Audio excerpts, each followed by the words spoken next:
Help us!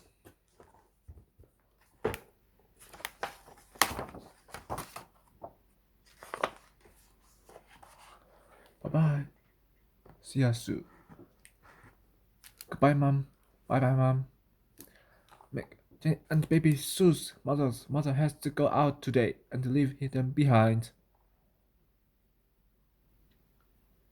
George has come to look after them.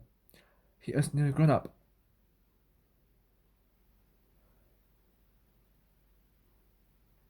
And a very good helper.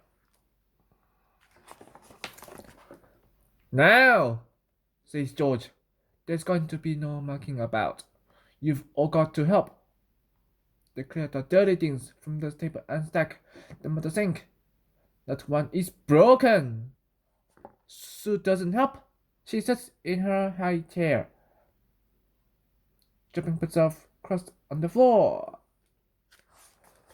Looks a bit of a mess in here, says George in the children's room. The beds aren't very well made. There are comics all over the floor. And who's been walking about in muddy Wellingtons? The toy cupboard looks like this. Cupboard looks like this. It's too full to put anything away.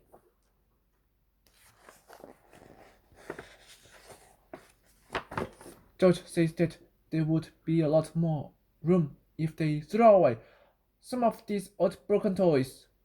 Bah! Because it's a great helping carrying them out to the bin.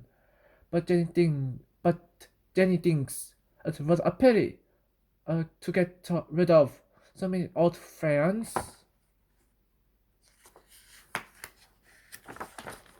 Luckily, Sue has cleared an entire shelf of the bookcase all by herself. It's just right as a home for our toys.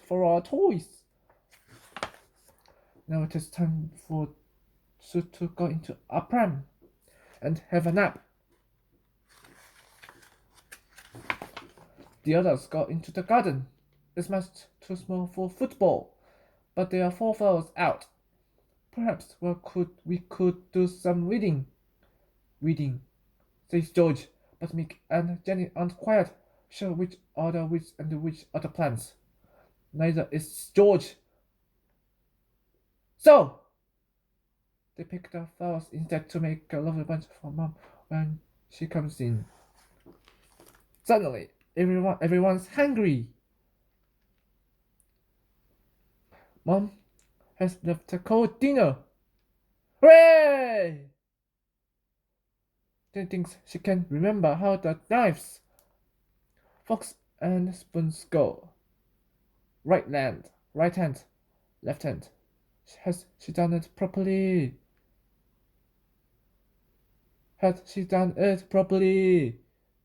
Mick helps Sue with her chocolate pudding. After dinner, George sits down to read his magazine. The children play a game of boats with cushions. The shiny part of the floor is the sea and the carpet is the land. Sue keeps getting out of her boat into the water. When there is a shipwreck, they have to climb up George to help to keep from being drowned.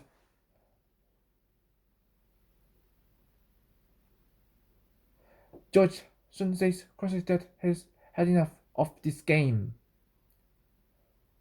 So they go out to the shop.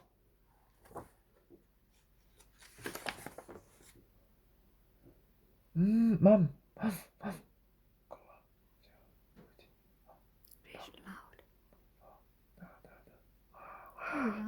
At the shop, George buys some chewing gum for himself and some sweets for the children.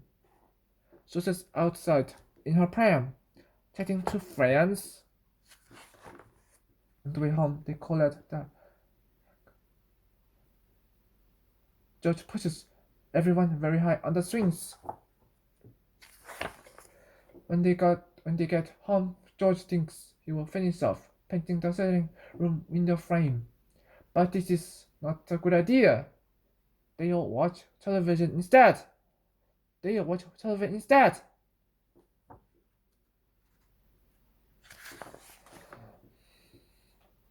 Suddenly, George remembers that none of the washing up has been done. Then, we can't Jenny do a really useful thing. They help George give to her bath.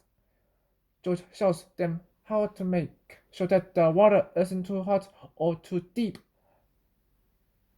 Andy watches while they hold on tight and soap her all over. Afterwards, they put on her nightie and even remember to brush her hair. There's someone at the door. Mom's come home. Now it's time for the children to have their supper and go to bed. Mom says they've all been very good. How could George have managed without them?